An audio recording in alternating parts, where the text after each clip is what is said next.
பிளட்டோட அந்த வெற்றிமாறன் டச்சோட எஸ்டிஆரை பாக்குறப்ப பயங்கரம். அது டாவி பண்ணிட்டு பண்றதுல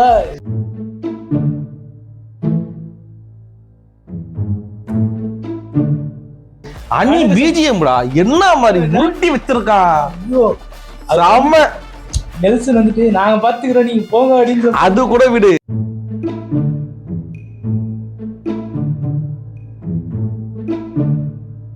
சார் தடுத்து நினைக்கிறீங்க சார். சூப்பரா பண்ணாப்புல பயங்கரம். இது பண்ணலாமா?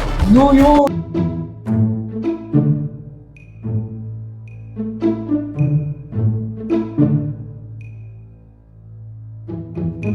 Welcome back to the Common Man Pictures. இன்னைக்கு நம்ம எதை பத்தி பார்க்க போறோம்னா அரசன் டைட்டில் அனௌன்ஸ்மெண்ட் வீடியோ. அதை பத்தின ஒரு தெளிவான விளக்கங்களை நானும் பார்த்து இவனும் பார்த்து உங்களுக்கும் சில இன்ஃபர்மேஷன்ஸ் கொடுக்கலான்ற. ஆக்சுவலா அரசன் படத்தோட ப்ரோமோ வந்திருக்கு, அதை டீகோட் பண்ண போறோம். டீகோட் பண்ண போறதுக்கு முன்னாடி வீடியோவை பத்தி ஒரு சின்னதா ஒரு எக்ஸ்பிளனேஷன் இல்ல வீடியோ எப்படிலாம் இருந்ததுன்றத பத்தி கொஞ்சம் பேசிடலாம். சொல்லணும்னு ஆசைப்படுற சொல்லு. அதுக்கு இல்ல, எனக்கு சர்ப்ரைசிங்கா இருந்ததே வந்து பாத்தீங்கன்னா நெல்சன் அவரு வந்ததுதான். எனக்கு சர்ப்ரைஸா இருந்தது என்னன்னா வெற்றிமாறன் படத்துக்கு ப்ரோமோவா அப்படிங்கறது எனக்கு சர்ப்ரைஸ் தான். ஆமா, அது ஒத்துக்க வேண்டிய விஷயம் தான். ஆக்சுவலா ஃபர்ஸ்ட் மேக்கிங் வீடியோ வந்து போட்டோ ஒன்று வந்து லீக் ஆயிருந்தப்போ நிறைய பேர் பேசினாங்க வெற்றிமாறன் நெல்சோ காம்போல ஏதோ பண்ண போறாங்க. அது மட்டும் இல்லாம சிம்பு அவர்களுக்கு வந்துட்டு ஆல்ரெடி எடுத்து டிராப் பண்ணது வந்து வெயிட்டிங் பண்ண அது நெல்சனோட டைரக்ஷன்ல ஆரம்பிச்சது அப்படின்னு சொல்லி தெரியும். ஸோ அதனால சரி ஓகே, ஒரு கம்பைண்டா ரெண்டு பேரும் சேர்ந்து ஒரு ப்ராஜெக்ட் மாதிரி இதுல பண்றாங்க போல. இது அனைத்தும் சந்தோஷுடைய கற்பனையை தவிர விஜய் வாழ்க்கையில் ஒத்து போகாதது. அது வரைக்கும் நினைச்சிட்டு இருந்தேன் until the title announcement video வர வரைக்கும். ஆக்சுவலா நெல்சனுக்கு நான் என்ன அந்த லீக்டு வீடியோ வந்தப்பயே லீக்டு பிக்சர் வரும் வரப்பயே ஐயோ நம்ம மைண்ட் அங்க போகுது. லீக்டு பிக்சர் வரும் வரப்பயே எக்ஸ்பெக்ட் பண்ணது என்னன்னா நெல்சனுக்குள்ள ஒரு ஆக்டர் ஒருத்தர் இருக்காரு, ஆக்டர் நெல்சன் ஒன்று இருக்கு. அதை வந்து வெற்றிமாறன் வெளியே கொண்டு வந்து படத்துல ஒரு ரோலா கொடுப்பாருன்னு பார்த்தா ப்ரோமோல ஒரு சின்ன ப்ரோமோலயே ஒரு கேமியோ பண்ற மாதிரி பண்ணியிருந்தாங்க. இன்னும் பேசு பொருளா ஆக்கப்பட்டது என்னன்னா வெற்றிமாறன் அனிருத் காம்போ என்ன மாதிரி இருக்கும் அப்படின்றது. ஆக்சுவலா நீங்க யோசிச்சு பாருங்க, வெற்றிமாறன் சிம்பு அனிருத் என்ன காம்பினேஷன் அது. இது சக்கரை பொங்கல் கூட வடகரியும் தக்காளி சட்னி வச்ச மாதிரி ஒரு காம்போ அந்த மாதிரிதான் இருக்கும்னு எதிர்பார்த்தோம். ஆனா ஃப்ரெஷ்ஷா இருக்கு. ஆமா, ஆனா எல்லாருக்கூடயும் எல்லாமே எக்ஸ்ப்ளோர் பண்ணணும்ல. ஸோ அதனால இது கொஞ்சம் அனிருத்க்கு இது கொஞ்சம் புது விதமான ஒரு ட்ராக்கா இருக்கும். இது வரைக்கும் வேற மாதிரி ட்ராக்ஸா யூஸ் போயிட்டு இருந்த அனிருத் வந்து இப்போ வெற்றிமாறனுக்குன்னு வரப்போ கொஞ்சம் டிஃப்ரெண்டான மியூசிக்லயே கொஞ்சம் வேற மாதிரியான வேரியேஷன்ஸ் வந்து எக்ஸ்ப்ளோர் பண்ற ஒரு சான்ஸ் இருக்கும். ஆமா, அதுவும் டெலிவரியும் பண்ணியிருந்தார், சூப்பரா இருந்துச்சு. பிஜிஎம் கூட ஓகே. இப்போ வந்து அரசனுக்கும் வடசென்னைக்கும் என்ன மாதிரியான கனெக்ஷன் இருக்கும்ன்றத பத்தி டிஸ்கஸ் பண்ணலாம்.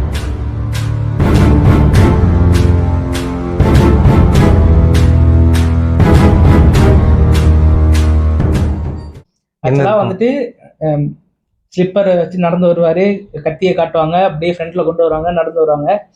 ஆனா அதுல வந்து ஒரு மாசுன்றதை தாண்டி அது எப்படி இருக்கும் அப்படின்னா அதுலயே ஆக்டிங்லயே டைலாக்கே இல்லாம ஒரு விஷயத்த எனக்கு கன்வே ஆச்சு.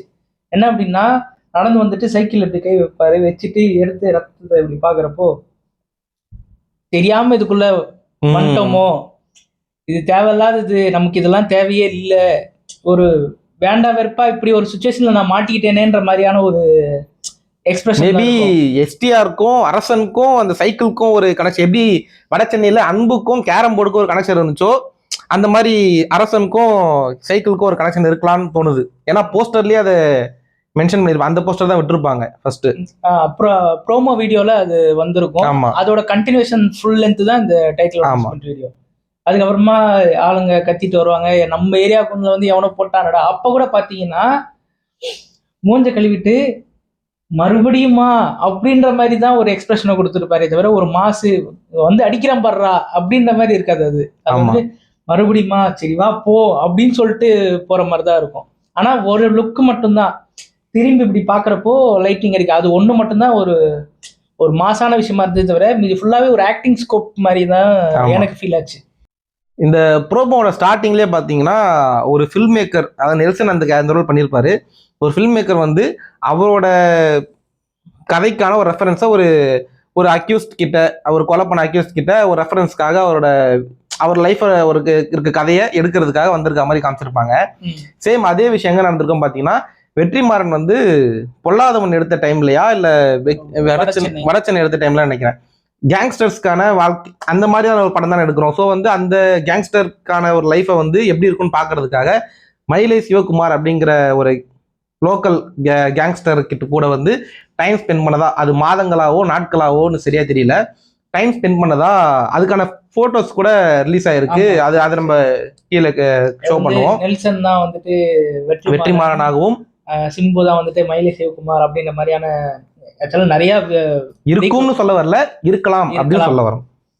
ஏன்னா வந்துட்டு பாத்தீங்கன்னா அதுல இன்னொரு விஷயம் என்னன்னா, அதுல வந்துட்டு அந்த ப்ரோமோல வந்து இன்னொரு சொல்லுச்சுன்னா இந்த மாதிரி ஒரு கார்டு ஒன்று போட்டுருங்க அந்த மாதிரி சொல்லக்கூட, அதுவுமே கூட கொஞ்சம் கனெக்ட் ஆகிற மாதிரி இருக்கு. ஆமா, உண்மை சம்பவத்தை தழுவி இல்ல அந்த மாதிரி ஏதாவது கார்டு போட்டுருங்க, ஏன்னா இதுல வந்துட்டு இந்த மாதிரி இன்வால்மெண்ட்லாம் இருந்ததுன்னு தெரிஞ்சதுன்னா பிரச்சனையாகும் அப்படிங்கிற மாதிரி சொல்லியிருப்பாங்க. அந்த கார்டு முக்கியமா மென்ஷன் பண்ணது வந்துட்டு எனக்கு இருக்கலாமோ அப்படின்ற மாதிரி யோசிக்க தோணுது. எதுக்காக அது இருக்கலாமோ அப்படின்ற ஒரு கொஸ்டின் வருது அப்படின்னா, மயிலை சிவகுமார் என்ற கேங்ஸ்டர் வந்து அவரோட பிரைம் டைம்ல இருக்கும்போது அவரோட கல்யாணத்துக்கு அவரோட கல்யாண டைம்ல பெரிய அரசியல்வாதிகளும் போலீஸ் டிபார்ட்மெண்ட்ல இருந்தே சில பேரும் அந்த கல்யாணத்துக்கு போய் அவருக்கு நிறைய தங்க செயின்லாம் போட்டு அந்த அளவுக்கு போலீஸ் கிட்டையும் அரசியல்வாதிகள் கிட்டையும் பெரிய பெரிய ஆளுங்க கிட்டையும் ஒரு செல்வாக்கு இருக்க ஒரு ஆளா இருந்தாருன்றது. மேரேஜ் ஆகிற டைம்ல வெற்றிமாறன் அவருமே இருந்தாரு. ஆமா, அவரும் போயிருந்தாரு. ஸோ அந்த அளவுக்கு செல்வாக்கு மிகுந்த ஒரு ஆள் வந்து இந்த மாதிரி படத்துக்காக ஒரு கதை சொல்றாருன்னா எந்த மாதிரி இஷ்யூ வரதுக்கு சான்ஸ் இருக்குன்றதால அந்த கார்டு போட சொன்னதா மாதிரி எனக்கு ரிலேட் ஆச்சு. மேடம் வந்து நீங்க தான் பண்ணீங்களா அப்படின்னு கேட்குறப்போ நான் ஒரு இன்னசென்ட் வேணாம் அப்படின்னு சொல்லிட்டு ஒரு விஷயத்த ஒன்று சொல்லுவாரு. கேப்டன் பிரபாகரன் படம் பார்க்க போயிருந்தேன், அப்ப நான் ஊர்லயே இல்லை அப்படின்னு சொல்லியிருப்பாரு. இது வந்துட்டு எப்படி வடச்சென்னையோட லிங்க் ஆகுது அப்படின்றது மாதிரி பார்த்தோன்னா, ஃபர்ஸ்ட் வடச்சென்னை படத்தோட ஸ்டார்டிங்ல வந்து எடுத்தோடனே அன்பை வந்து ஜெயிலில் இருக்கிற மாதிரி அதெல்லாமே காமிச்சிருப்பாங்க.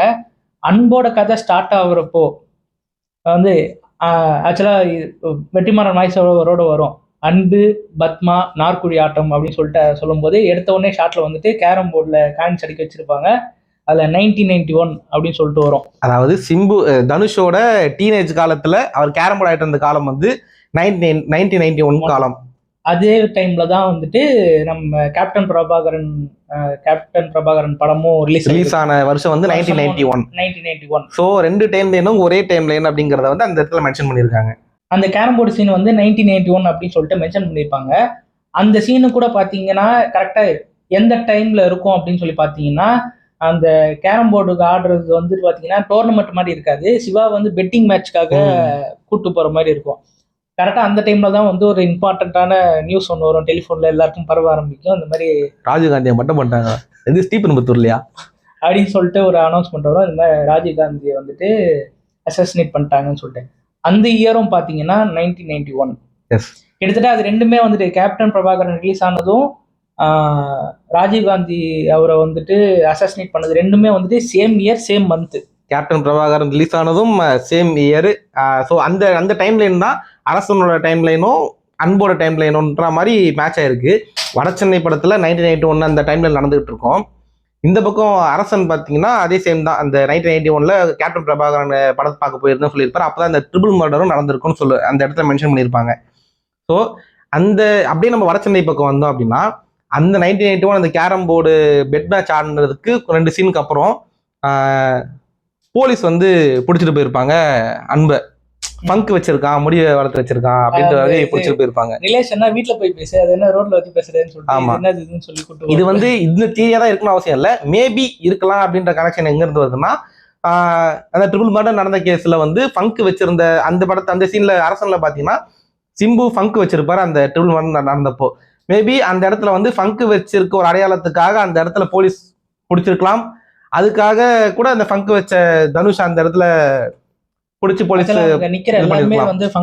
ஆமா, மேபி அந்த ஒரு கனெக்ஷனும் இருந்திருக்கலாம்.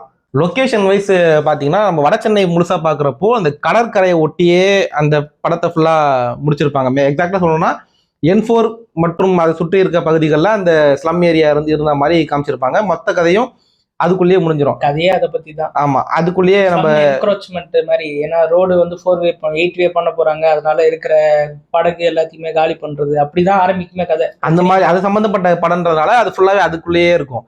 சேம் டைம் லைன்ல நடக்குது. ஆனா நம்ம இதுக்கான கனெக்ஷன் நம்ம வடச்சென்னையில பார்க்கவே இல்லை அப்படின்னு பாத்தீங்கன்னா, நம்ம ப்ரோமோல ஒரு விஷயம் நம்ம கவனிச்சது தெரிஞ்சிருக்கும்.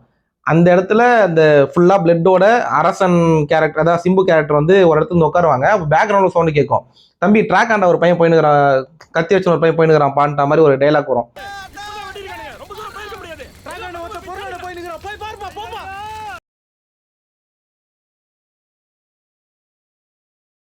அந்த லொகேஷன்ல நீங்க எக்ஸாக்டா பாத்தீங்கன்னா அந்த அந்த கடற்கரை ஒட்டின ஸ்லம் ஏரியா இருக்கும். அதுக்கு பக்கத்துல பீச் ரோட் இருக்கும். ஃபுல்லா அது ஹைவே தான், அது பீச் ரோட் இருக்கும். அதை தாண்டி தான் அந்த ஸ்லம் ஏரியா ஃபுல்லா அந்த இருக்கும். அது அந்த அந்த இடத்துல தான் உங்களுக்கு வந்து ஹவுசிங் போர்டு கட்டி தரதா சொல்லியிருப்பாங்க. அந்த பிரச்சனை தான் எங்களுக்கு வந்திருக்கும். ஸோ எங்களுக்கு அந்த ஹவுசிங் போர்டு எங்கேயும் எங்களுக்கு வேண்டாம், ரோட்டை தாண்டின ஹவுசிங் போர்டு எங்களுக்கு வேண்டாம், அந்த கடற்கரை ஓட்டிய பகுதி தான் எங்களுக்கு வேணும்ட்டு வட சென்னையில தனுஷ் அந்த அதெல்லாம் நடந்திருக்கும். அந்த ஸ்லம் ஏரியா இப்போ அந்த இடத்துல ஹவுசிங் போர்டு கட்டி அங்கதான் வாழ்ந்துகிட்டு இருக்காங்க. அதை தாண்டி ஒரு நார்மல் மெயின் ரோடு வரும், அதாவது திருவொற்றியூர் எண்ணூர் போற நார்மல் ரோடு வரும். அதுக்கும் தாண்டி தான் ஒரு ஸ்லம் இல்லாம நார்மலான வீடுகள், கொஞ்சம் மேல்தட்டு மக்கள் வாழ்ற மாதிரி வீடுகள்லாம் இருக்கும். அதையும் தாண்டி திருவொற்றியூர் ரயில்வே ஸ்டேஷன் போற ரயில்வே ட்ராக் அங்க போகும். ஸோ வந்து அந்த அரசன்ல அந்த லொக்கேஷன்ல தான் அந்த விஷயம் ஷூட்டும் பண்ணியிருப்பாங்க. அந்த இடத்த தான் அவங்க மென்ஷனும் பண்ணியிருப்பாங்க. ஸோ வந்து இந்த கதை கடற்கரையை ஒட்டி நடக்கிற மாதிரியும், அதாவது வட சென்னை கதை வந்து கடற்கரையை ஒட்டி நடக்கிற மாதிரியும், அரசனோட கதை அந்த பக்கம் நடக்கிற வட சென்னையிலேயே அந்த ரயில்வே ட்ராக்கை ஒட்டி நடக்கிற ஒரு கதைக்களமாகவும் இருக்கிறதுக்கான வாய்ப்பும் இருக்கு. டைட்டில் அனௌன்ஸ்மெண்ட் வீடியோல வந்துட்டு பாத்தீங்கன்னா மியூசிக் ஒன்று வந்திருக்கும். எங்கேயோ தட்டல உனக்கு இல்ல, நான் அனிருத்தை குறை சொல்றதுக்காக சொல்லல, மன்னிச்சுக்க. குறை அது வந்து ஒரு ஆல்ரெடி கேட்ட ஒரு மியூசிக் தான், நானே வருவேன். அது அதோட கொஞ்சம் மிக்ஸும் சில படங்கள்ல இருந்து எடுத்த மிக்ஸும் போட்ட மாதிரி தான் இருக்கு. ஆனா அது என்னதான் நீங்க வந்து இந்த டியூன் அங்க எடுத்தது, அங்க இந்த டியூன் இங்க எடுத்ததுன்னு சொன்னாலும் இந்த வே ஆஃப் பிரசன்டேஷன் எப்படி இருக்கு, end of the day vibe பண்றோம்ல அந்த மியூசிக்கு, என்ஜாய் பண்றோம்ல, அதுதான் அனிருத் கிட்ட இருக்கிறது. இன்னும் நம்ம வந்து என்ன கொடுத்தாலும் அனிருத்தால பண்ண முடியுங்கிறதுக்கு அரசனோட ப்ரோமோ வந்து ஒரு அத்தாட்சி.